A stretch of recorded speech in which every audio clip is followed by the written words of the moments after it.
Dari agen rahasia KGB hingga pemimpin Rusia yang paling berpengaruh di abad ini. Siapa sebenarnya Vladimir Putin? Apa yang membentuknya menjadi sosok yang ditakuti dan dihormati di panggung dunia? Hai penjelajah waktu, selamat datang di Labirin Sejarah, tempat di mana masa lalu tidak pernah benar-benar berlalu. Bersiaplah untuk menyusuri lorong-lorong waktu dan menemukan cerita-cerita yang tersembunyi di balik tirai sejarah. Lahir di tengah reruntuhan Perang Dunia II, tumbuh di jalanan keras Leningrad, dan akhirnya menjadi salah satu pemimpin paling berpengaruh di dunia. Ini adalah kisah hidup Vladimir Putin, pria yang membentuk Rusia modern dengan tangan besinya. Vladimir Vladimirovich Putin lahir pada 7 Oktober 1952 di Leningrad, kota yang baru saja bangkit dari blokade rezim totaliter Jerman yang brutal selama Perang Dunia II. Puluhan ribu orang kehilangan nyawa karena kelaparan dan perang.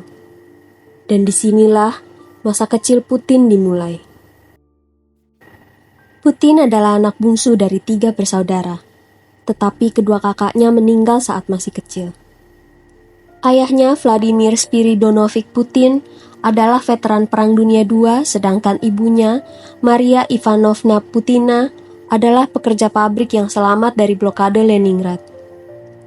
Putin sering menceritakan bahwa ibunya hampir mati kelaparan selama blokade dan ayahnya terluka dalam perang. Kehidupan keras ini membentuk karakternya sebagai pribadi yang kuat dan penuh perhitungan. Seperti banyak anak di Leningrad pasca perang, Putin tumbuh dalam lingkungan yang keras. Ia sering terlibat dalam perkelahian jalanan. Tetapi di balik itu, ia adalah anak yang cerdas dan penuh ambisi. Ia mulai belajar bela diri sejak kecil, terutama judo dan sambo, untuk bertahan hidup di lingkungan yang kasar. Putin juga sangat tertarik pada dunia mata-mata, terinspirasi oleh film-film Soviet tentang agen rahasia. Saat masih kecil, Putin pergi ke kantor KGB dan bertanya bagaimana cara menjadi agen rahasia. Namun ia diberitahu bahwa untuk bergabung dengan KGB, ia harus menjadi mahasiswa yang sangat cerdas terlebih dahulu. Ambisi itu tak pernah padam. Putin kemudian masuk Universitas Leningrad dan mengambil jurusan hukum. Ia memahami bahwa jalan menuju KGB adalah melalui pendidikan, bukan sekedar fisik yang kuat. Putin kuliah di Universitas Negeri Leningrad pada tahun 1970 sampai 1975 mengambil jurusan hukum. Selama kuliah, ia dikenal sebagai mahasiswa yang rajin, disiplin, dan tertarik pada intelijen serta hukum internasional. Pada masa kuliahnya, Putin diam-diam direkrut oleh KGB. Biasanya KGB merekrut mahasiswa hukum yang cerdas dan loyal terhadap negara. Selama berkuliah, Putin dikenal sebagai mahasiswa yang serius dan tidak banyak bergaul. Ia aktif dalam kegiatan olahraga, terutama seni bela diri judo dan sambo yang terus ia tekuni hingga menjadi juara di beberapa kompetisi. Ia bukan mahasiswa yang sangat menonjol dalam bidang akademik, tetapi sangat rajin dan teliti dalam belajar. Salah satu dosen Putin di universitas adalah Anatoly Sobchak, yang kemudian menjadi politisi terkenal dan wali kota Saint Petersburg.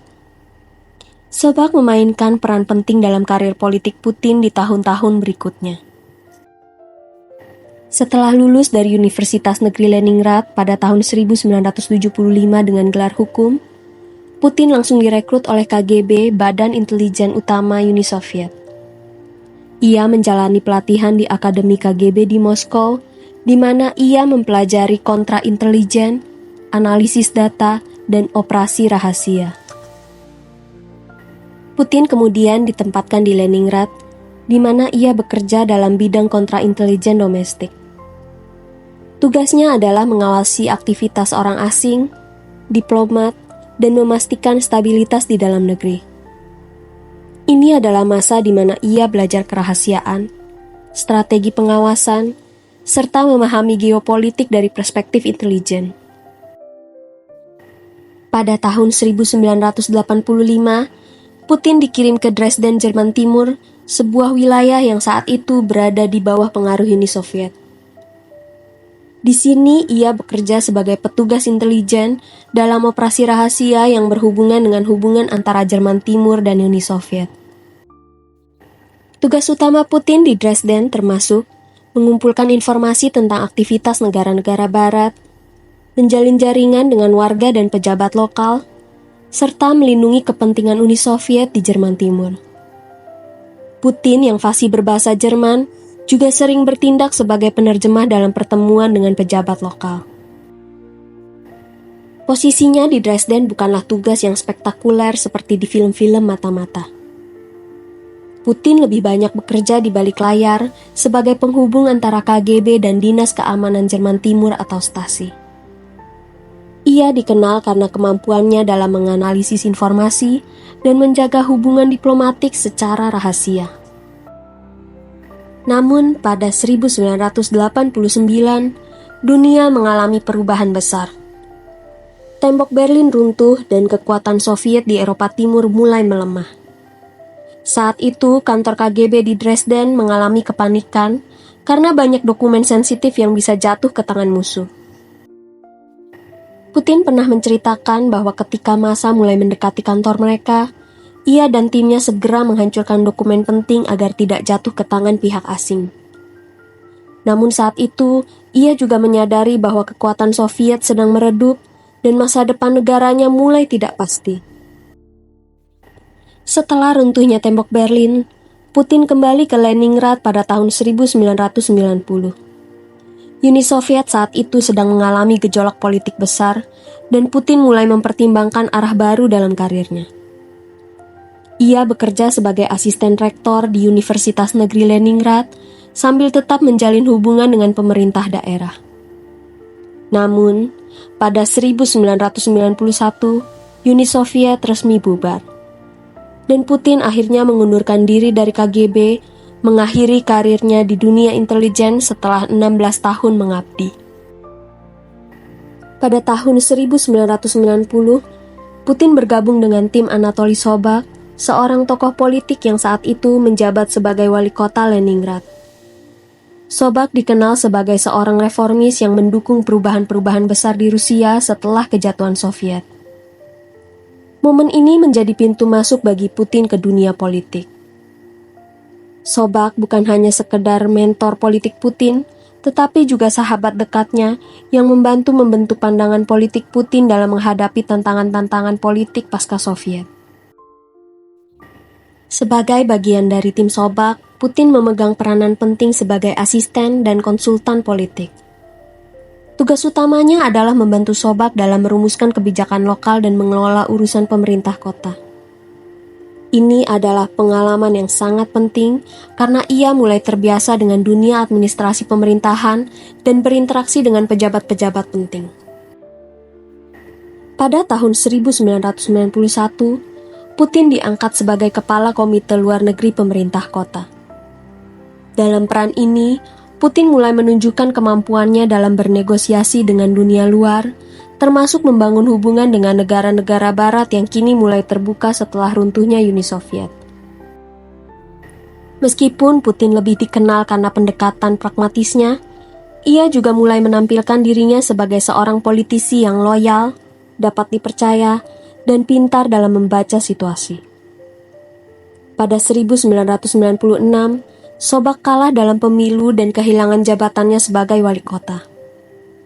Namun, bagi Putin ini bukan akhir dari karir politiknya, melainkan awal dari langkah lebih besar.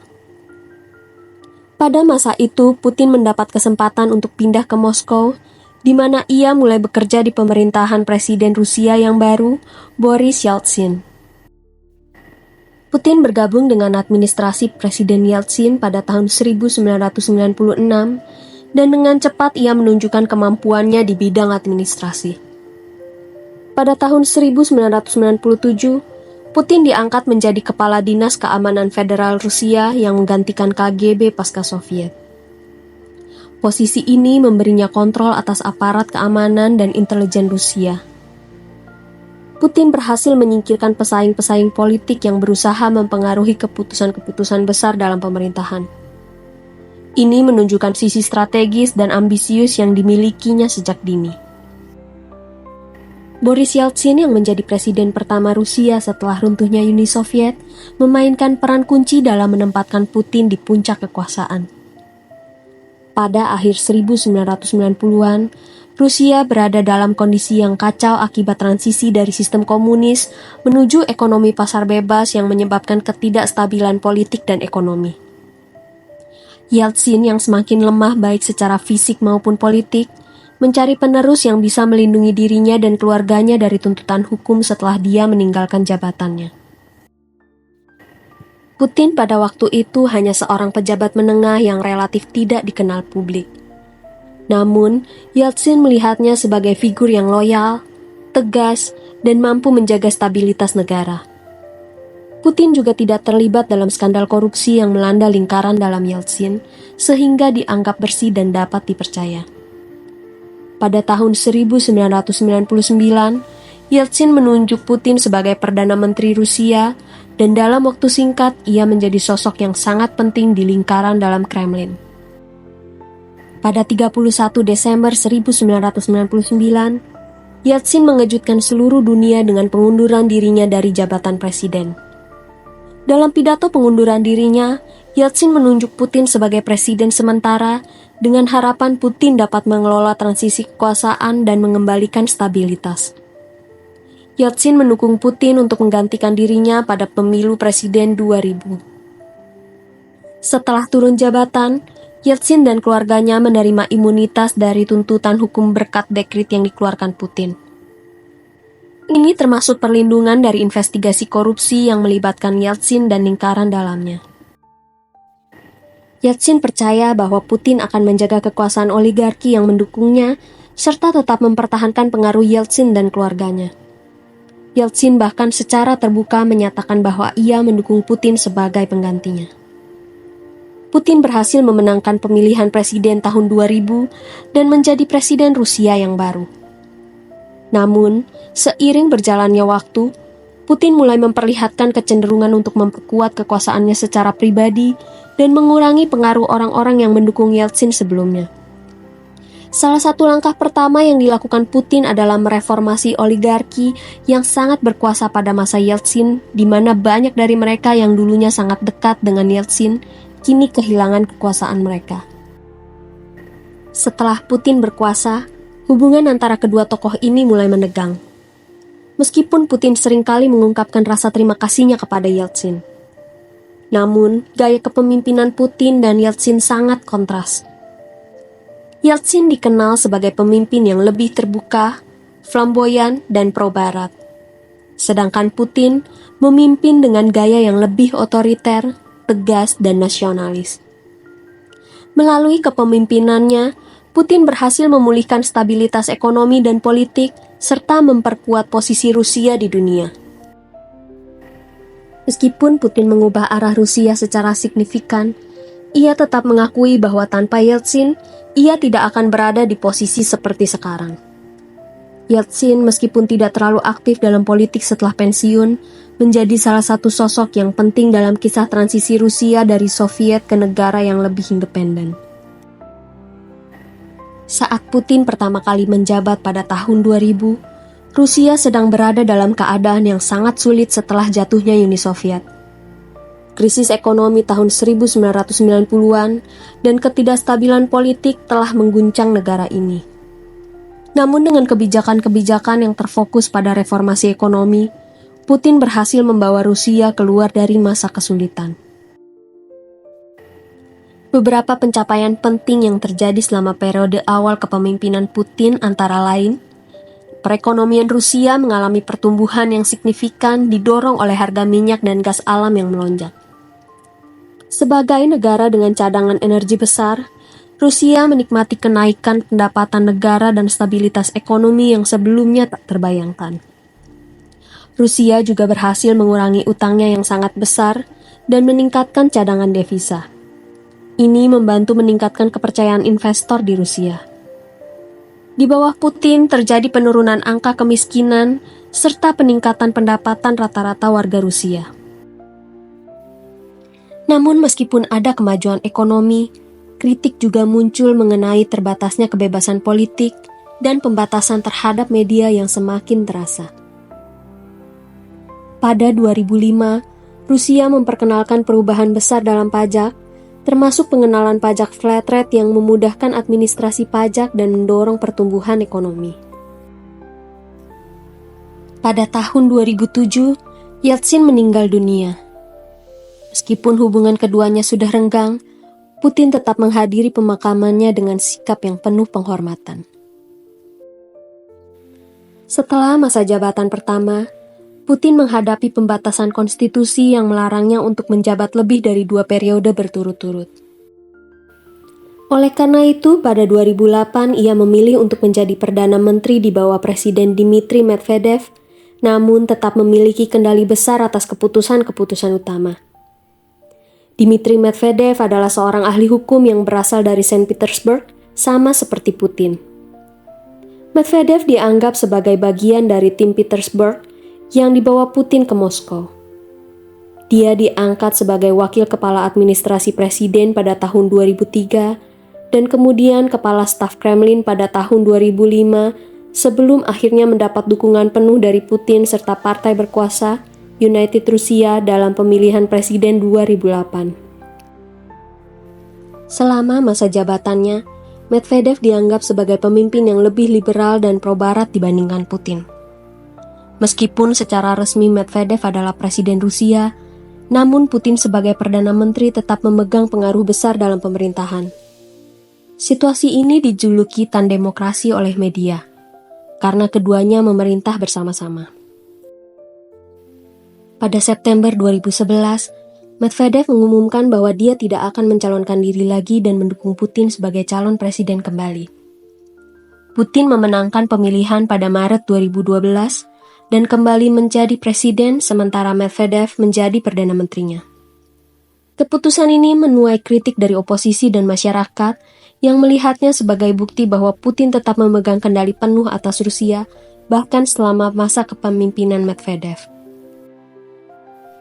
Medvedev menjabat sebagai Perdana Menteri dari 2012 hingga 2020. Pada Januari 2020, Medvedev mengundurkan diri sebagai Perdana Menteri bersama dengan seluruh kabinetnya. Dia kemudian diangkat sebagai wali ketua Dewan Keamanan Rusia, sebuah posisi yang lebih simbolis daripada memiliki kekuasaan nyata. Ketika Putin kembali ke kursi presiden pada tahun 2012, ia mulai memperkenalkan kebijakan yang lebih sentralistik. Ia meningkatkan kontrol atas lembaga-lembaga negara, terutama media dan sistem hukum. Putin juga meningkatkan pengaruh Rusia di arena global dengan berfokus pada kebijakan luar negeri yang lebih agresif. Pada tahun 2014, Putin mengeluarkan salah satu kebijakan yang sangat kontroversial, yakni aneksasi Crimea, yaitu proses pengambil alihan dan pencaplokan semenanjung Crimea oleh Rusia dari Ukraina. Peristiwa ini menjadi salah satu krisis geopolitik terbesar pada abad ke-21 dan memicu ketegangan antara Rusia dan Ukraina serta negara-negara barat. Crimea yang telah menjadi wilayah sengketa selama berabad-abad adalah semenanjung yang terletak di Laut Hitam dan memiliki nilai strategis karena pelabuhan lautnya yang penting. Pada Februari 2014, Presiden Ukraina Viktor Yanukovych yang pro-Rusia digulingkan setelah proses besar-besaran karena menolak perjanjian asosiasi dengan Uni Eropa. Rusia menganggap penggulingan Yanukovych sebagai kudeta yang tidak sah dan ancaman terhadap kepentingannya di Ukraina. Pada akhir Februari 2014, pasukan Rusia tanpa tanda pengenal yang disebut Little Green Men mengambil alih fasilitas strategis di Crimea termasuk bandara, parlemen lokal, dan pangkalan militer Ukraina. Rusia awalnya menyangkal keterlibatannya, tetapi kemudian mengakui bahwa pasukan tersebut adalah militer Rusia. 16 Maret 2014, sebuah referendum diadakan di Crimea dengan pertanyaan apakah Crimea harus bergabung dengan Rusia atau tetap menjadi bagian dari Ukraina dengan otonomi yang lebih besar. Hasil referendum menunjukkan 96,7% suara mendukung bergabung dengan Rusia. Tetapi proses ini dianggap tidak sah oleh Ukraina dan komunitas internasional karena dilakukan di bawah pendudukan militer dan tanpa partisipasi penuh warga Crimea. Pada 18 Maret 2014, Rusia secara resmi menandatangani perjanjian untuk menganeksasi Crimea, menyatukannya sebagai Republik Crimea dan kota federal Sevastopol dalam Federasi Rusia. Namun Ukraina menolak aneksasi tersebut dan menganggapnya sebagai pelanggaran kedaulatan dan integritas teritorialnya. Negara-negara barat seperti Amerika Serikat serta negara Uni Eropa dan para sekutu mereka mengutuk aneksasi Crimea dan memberlakukan sanksi ekonomi terhadap Rusia, seperti pembatasan terhadap ekspor teknologi dan peralatan yang digunakan dalam industri energi Rusia, terutama yang terkait dengan eksplorasi dan produksi energi di laut dalam dan wilayah Arktik. Bank-bank besar Rusia juga dihadapkan pada pembatasan akses ke pasar keuangan internasional yang membuat Rusia lebih sulit untuk memperoleh dana dari luar negeri. Beberapa bank besar Rusia juga dikeluarkan dari sistem pembayaran internasional seperti SWIFT. Sanksi ini juga membatasi Rusia untuk memperoleh teknologi dan peralatan canggih yang digunakan dalam industri pertahanan. Sanksi juga diberikan terhadap para pejabat tinggi Rusia dengan sanksi perjalanan atau larangan masuk ke negara-negara barat, serta pembekuan aset mereka di luar negeri. Hal ini memberikan dampak besar terhadap kekayaan para oligarki Rusia yang memiliki hubungan dekat dengan Kremlin tersebut. Ada pula sanksi-sanksi lain yang diberikan seperti pembatasan akses terhadap pasar internasional, penghentian bantuan dan pinjaman internasional, larangan ekspor senjata dari dan ke Rusia, pembatasan ekspor teknologi tinggi khususnya dalam bidang teknologi komunikasi, informasi, dan teknologi satelit. Sanksi-sanksi tersebut memberi dampak yang signifikan pada ekonomi Rusia seperti penurunan nilai rubel, pertumbuhan ekonomi yang melambat, serta kesulitan di sektor energi. Namun meskipun mengalami banyak hambatan serta sanksi dari negara-negara barat, Rusia hingga saat ini masih menjadi salah satu negara paling ditakuti di seluruh dunia di bawah kepemimpinan Putin. Selain menjadi sorotan karena kebijakan politiknya, Putin juga beberapa kali mendapat sorotan dunia karena tuduhan pelanggaran HAM yang dialamatkan kepadanya. Salah satu tuduhan utama yang sering ditujukan kepada Putin adalah terkait pembatasan kebebasan berekspresi dan kebebasan pers di Rusia. Beberapa media independen dan aktivis mengklaim bahwa pemerintah Rusia di bawah kepemimpinan Putin telah menekan suara-suara kritis baik melalui undang-undang yang ketat maupun tindakan intimidasi. Kasus Alexei Navalny, salah satu kritikus paling vokal terhadap Putin, menjadi contoh yang sering dikutip. Navalny ditangkap pada tahun 2021 setelah kembali ke Rusia dari Jerman, di mana ia sedang menjalani perawatan karena keracunan yang diduga dilakukan oleh agen Rusia. Penangkapan ini memicu protes besar-besaran di seluruh Rusia dan kecaman dari komunitas internasional. Selain itu, Putin juga dituduh terlibat dalam pelanggaran HAM selama konflik di Chechnya pada akhir 1990-an dan awal 2000-an. Laporan dari organisasi HAM internasional menyebutkan adanya kekerasan terhadap warga sipil, penahanan tanpa pengadilan, dan penghilangan paksa selama operasi militer di wilayah tersebut. Di sisi lain, pemerintah Rusia menyangkal tuduhan-tuduhan ini dan menyatakan bahwa semua tindakan yang diambil adalah untuk menjaga stabilitas dan keamanan negara. Mereka juga menegaskan bahwa hukum Rusia menghormati hak asasi manusia dan bahwa setiap tindakan penegakan hukum yang dilakukan sesuai dengan prosedur yang berlaku. Komunitas internasional termasuk PBB dan organisasi HAM seperti Amnesty International telah meminta pertanggungjawaban atas berbagai tuduhan ini. Namun hingga saat ini belum ada tindakan hukum internasional yang secara langsung menyasar Putin secara pribadi. Putin sendiri selalu membantah tuduhan pelanggaran HAM yang dialamatkan kepadanya. Dalam berbagai pidato, ia menegaskan bahwa Rusia adalah negara hukum yang menghormati hak-hak warganya, dan bahwa tuduhan tersebut seringkali didasarkan pada informasi yang tidak akurat atau bermotif politik. Dari anak kecil yang tumbuh di apartemen komunal Leningrad, hingga menjadi salah satu pemimpin paling berpengaruh di dunia, Vladimir Putin telah menorehkan jejaknya dalam sejarah modern. Kisahnya adalah tentang ambisi, kekuasaan, dan keteguhan yang tak tergoyahkan. Tapi di balik setiap keputusan dan tindakannya, ada pertanyaan yang terus menggema. Apakah dia penyelamat Rusia atau penguasa yang membawa kontroversi? Sejarah tidak pernah hitam putih. Setiap langkah Putin meninggalkan warisan yang akan terus diperdebatkan oleh generasi mendatang. Dan kita sebagai penjelajah waktu hanya bisa mencoba memahami lorong-lorong labirin ini. Sampai di ujung labirin kali ini, tapi jangan khawatir, masih banyak lorong waktu yang menunggu untuk kita jelajahi bersama. Sampai jumpa di petualangan berikutnya penjelajah waktu.